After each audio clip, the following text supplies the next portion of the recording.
The win. The times they are a-changing. So that's what's coming. The losers are going to become the winners, and the winners are going to become the losers, and you're going to give up your property, possibly even many of your freedoms under the new world order of Obama. There's no question in my mind that's what's coming.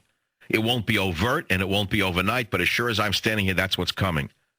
That's right. You, the white male in particular, have been targeted, but you've been targeted now for 30 years by the social engineers, and don't think it was just the Democrats, because affirmative action has been practiced by George Bush and the Republicans who have done nothing to throw that out the window. You ask any cop, you ask any fireman, you ask any civil servant who gets 100 on a written exam and winds up at the back of the class because he was born a white man. Don't tell me that there hasn't been a misappropriation of talent in this country.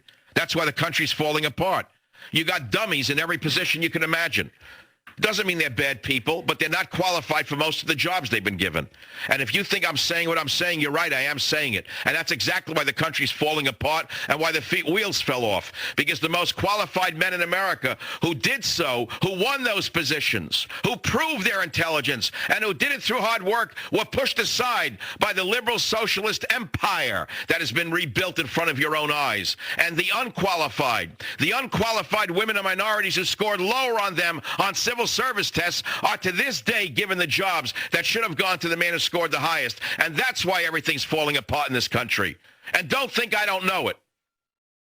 This is the savage nation. I see it and I know it. And I'm the only one saying it. And if you think I'm afraid to say it, you're mistaken. I'll say it till they turn the microphone off. I'll say it till they take the electrons out of the airwaves. I'll say it until there's no talk radio. I'll say it until the show goes dark and they replace it with urban music. It doesn't matter to me. I'll keep speaking truth to power until the last day I speak on this program. And let me tell you something else. I had a long talk with my syndicator today, and he's an independent. Lucky for him and lucky for me, we're both independents. We're actually thriving. We never did better. We're actually going to be the last group standing maybe in the talk radio business. I'm telling you, I see what's coming. Float like a butterfly and sting like a bee. San Diego, Mike, welcome to the Savage Nation. Dr. Savage, I need your help. I feel like I'm living a surreal nightmare that I keep hoping I'm going to wake up from. It's everything you've said. I've been listening to you for 7 years. Everything you've said, everything you feared is happening right now, right before our eyes in the last 2 months. Okay, look, I don't want to just milk you for what you're saying. I've said a lot of things. Give me the specifics in a general manner. Well, we're losing our country. We don't have a government, or we have some sort of a shadow government, or who knows? Yes, it's as though the government has abdicated and they're not there and somebody else is pulling the strings. Yes, we all feel that. Well, I have a question. There's 10 million people listening to you and me right now. Thank God for you for doing what you're doing. Remember how the Democrats forfeited their delegates in Florida and Michigan during the primaries, and they later tried to change the rules, screaming it wasn't fair to the voters who wouldn't be represented? If we, the people, feel like we do not have a candidate to represent our interests right now in this John McCain, then why can't we do something? What's fair for us? We need a candidate who will fight for our values and fight for this country. We're losing our democracy. But John McCain won't even appear on the Rush Limbaugh show, and he's as centrist Republican as you can get. So what does that tell you? McCain is either throwing the election or he is unqualified to lead the country if he doesn't understand that his base will not come out for him. Or it's actually more cynical than that. I have a worse feeling about the Republicans. I actually believe that their calculation is that the white male who McCain spits on, the white male conservative who McCain spits on, is going to vote for McCain simply because they're racists and they will not vote for Obama. I pray to God that that's not their calculation, but I have a fear it might be. I'm not even sure where to go with that, but that's an interesting theory. But let me ask you this. Are you hearing some of this latest stuff about Obama that terrifies me? Like this connection with this radical Marxist radical Islam-connected politician who claims he's Obama's first cousin, Odinga? Yeah, of course. Of course. The Corsi book. Kenya, the man who went there to find out Obama's connections to the Kenya Marxist, who was detained and kicked out of the country to try to find out some of Obama's roots and why they're so obscure, because they cannot be traced to a birth certificate in Hawaii, and he may not, in fact, be a U.S. citizen. Yeah, I read all of this stuff. But we're getting down to the wire, and with a little help from vermin like Larry King, nobody will hear any of this. You understand that? So let's go back to everything Savage said is coming true. Borders, language, culture. George Bush melted down our borders with Mexico for many different reasons, primarily for cheap labor and a better profit margin. He stood nowhere with us on the cultural issues, did he? No. No. Well, does McCain differ from him? Why has McCain not addressed any of the cultural issues that all of us are facing every day? Why does he avoid them?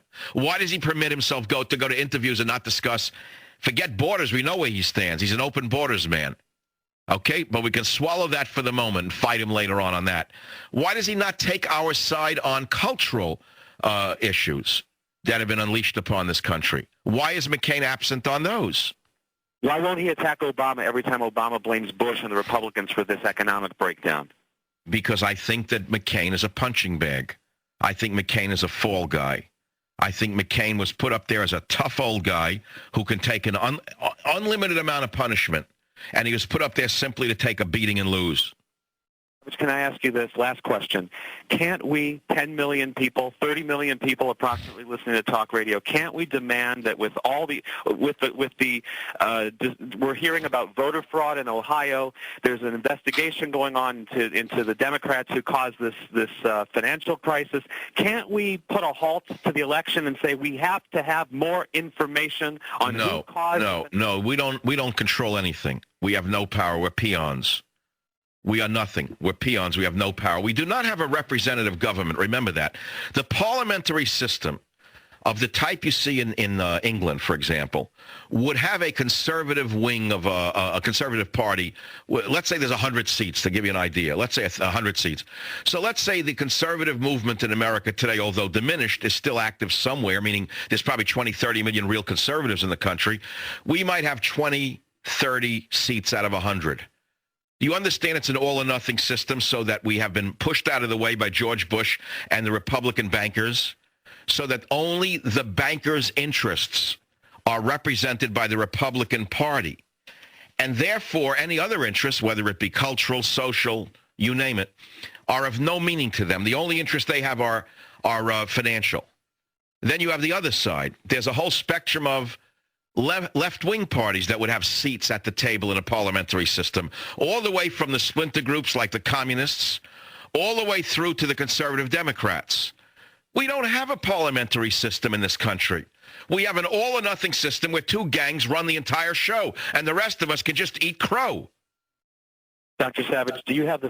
But that's why I am intending, with God's help and the support of my listeners, over the next year, it's going to take me that long, I'm going to try to put together the framework for a third party that is viable. There are third parties, but they've never gone anywhere. And the reason they've never gone anywhere is they don't have a charismatic leader like me.